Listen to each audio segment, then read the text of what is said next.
Hello, my name is Kylie Ann, and I'm so excited to be here. I am very passionate about blogging. My claim to fame with blogging is when Chuck Norris called and booked us for the day to photograph him here in town. And it was all because he found us on blog. He searched on Google and we were the first to pop up and we were the first he called. So I really think blog can hit new markets. It can get you explosive in your local networks and around the world. It can get you all over Pinterest. It's the best way I found to outgrow my local and my friends and family networks. So blogging is huge for me. I've used it in 3 different businesses. I'm a full-time photographer. I have multiple photographers that work for me full-time, and we use our blog to book the majority of our clients. We book 75 weddings a year, so we have to market a lot, but blogging has been hugely beneficial. I'm also a top leader in an MLM company, so I sell a product through my blog and a process and experience in that way. And then I also sell education. So I'm an educator for photographers, and I really specialize in teaching businesses how to market themselves. And I do this through my blog, and I teach about my blog. So it's really awesome that you can use your blog, whether you're a service-based business or a product-based business, or you're selling education, or you're just trying to do brand deals. I think there are so many reasons to blog. That's for a whole different video. I only have 10 minutes to tell you exactly what you came for, the 25 prompts to get you started and to become a blog king or queen. So before I begin, I'm not going to get through all 25 in this 10-minute clip because I want to dive in and give you a little bit more depth before I just give you a list of prompts. So what I'm going to do is talk about the 3 categories that I think every blog should have and give you an example of 3 prompts per those categories. And then I will give you a link to download the rest of the 25 prompts. So we're going to get started. A successful blog for me is broken into 3 different parts. It's not all based on what experience you offer or the products you offer. It needs to be education, educating your clients or your customers or your potential clients and customers about your product or your service or how to best prepare for meeting with you or using your products, all that kind of stuff. It's about your client experience. So it's whether it's a service or product, you need to include a lot about what you have to offer. And then the third part is your personal life, personality, and your business behind the scenes. People don't want to just know what your product is. They want to know why you're selling the product. They don't buy your what, they buy your why. I don't know who said that quote, but I think it's a great quote and I use it all the time, and I should probably look who said it. But I think it's so important for you to share why you're selling what you do, why you're a photographer, why you're a makeup artist, why you sell calligraphy, why you sell this certain product. It's just so important for people to understand not only what you sell, but why. So I'm going to talk about the first step, or the first part of blogging, which is the behind the scenes posts. So business behind the scenes or personal posts, those kinds of things I think are huge with getting your personality and kind of the behind the scenes of your business out there and kind of get people to understand what you're doing. So obviously why you do what you do and what got you started in that profession. That's a great blog post that everyone wants to read. It's like the number 1 question. Why do you do that? Why did you start that? How did you start that? What are you doing and why? That's like a great way to start your blog. The second thing is 10 things people don't know about you.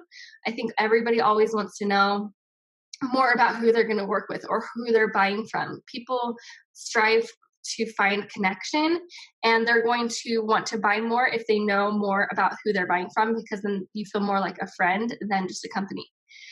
What is your why? So this is different than why you started. Maybe why are you still doing this? Why are you trying to grow your business? What keeps you going every day? Like those kind of questions. So those are 3 examples of behind the scenes type of posts. The next category, I'm sorry, I'm talking so fast. I only have 10 minutes. When I signed up for this topic, I didn't know I only had 10 minutes, and there's a lot to cover. This could be like a whole entire 2 hours. The second part is personal posts. So this would be like a monthly dump of your everyday life. People want to see what you do every day. You don't have to share all this personal stuff about you, but maybe you like to go on hikes and you can share some pictures from your hikes, or you have children and you want to share a couple of things you did with your family. People love personal personal posts and everyday life type things. They want to know that you're a normal human too. Another idea is a travel bucket list, or someone that you look up to, and interview someone that you look up to and why you look up to them, and maybe talk about that. I think it connects you a lot as a human to see who you're striving to be.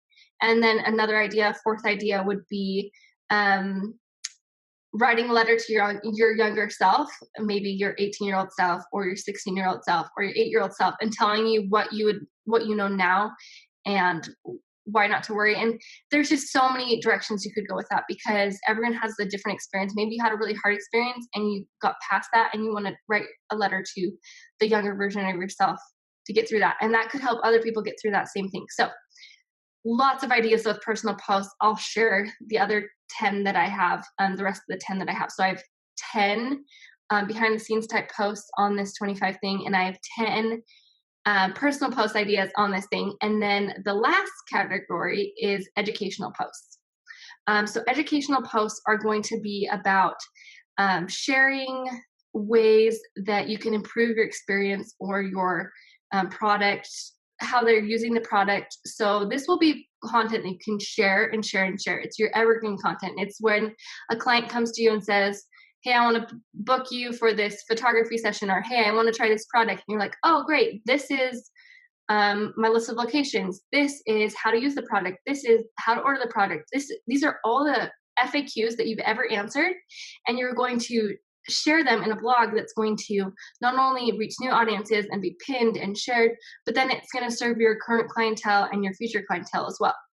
So it's improving your SEO, it's serving your clients, it's great content, it's giving them a better client experience because you're giving them all the what ifs, how to's, and whatnot. So the first idea is to highlight a local vendor or business that relates to your business. This is a great way to network with others, shout other people out, and then in return, they're going to want to refer you. Another idea is to write a blog on how your clients or your customers can prepare to meet with you or prepare to order from you, what they need to know, how they order, how they book a session, how they find you, all those different questions that people have. This is a hard topic because there's so many different businesses out there, but how is the best way to prepare before they either order from you or meet with you or have a session with you or whatever it is. The next thing is a how-to post. So how to do your makeup, how to use this product that I'm giving you, how to prepare for your session, how to dress for your session, how to prepare your face before you have your makeup done.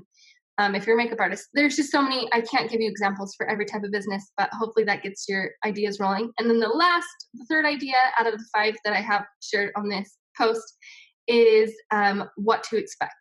So what to expect from ordering, what to expect from the session, what to expect before, after. If you're a massage therapist and you want them to come in, what to expect. Is it going to be light? Do I need to take off all my clothes? Do I need to come in a certain outfit? Do I need to bring a robe? That's just a crazy example. How long does the session take? Where should I go to meet you? Where should I go to find locations? What's your turnaround time like? What's the shipping? There's so many questions that you can ask yourself, but basically what to expect for the session. So those are my ideas to get you started. Go to kylieann.com/25. So KYLEEANN.com/25. And I'll share the other 25 tips for all the other categories. I wish I had more time, but that's all I have today. Thank you so much. And I hope you enjoy the rest of the summit. It's super, super fun.